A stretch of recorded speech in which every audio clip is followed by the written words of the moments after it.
அம்மா அமுதூட்டுகையில் கதை சொல்வார். அந்த கதைகள் எனக்குள் உரமாயின.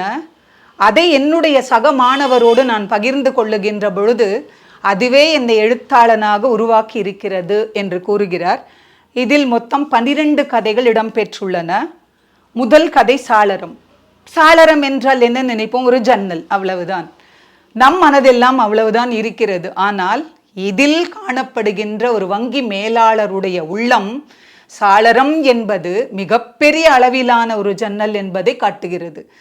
நம்முடைய கடன் வாங்கி நம்முடைய வீட்டை அடமானம் வைத்து கடன் வாங்குகிறோம் என்றால், அது கட்டவில்லை என்றால் வங்கி மேலாளர் என்ன சொல்வார்? நோட்டீஸ் அனுப்பினேன், வீட்டை காலி செய் என்றுதான் சொல்வார். ஆனால் இந்த மேலாளர் அந்த வீட்டை அந்த நபருக்கே கொடுப்பதற்காக மிக அரிதாக பாடுபட்டு அந்த வீட்டை அவரிடமே ஒப்படைக்கிறார். அந்த கதை என் மனதை தொட்டது.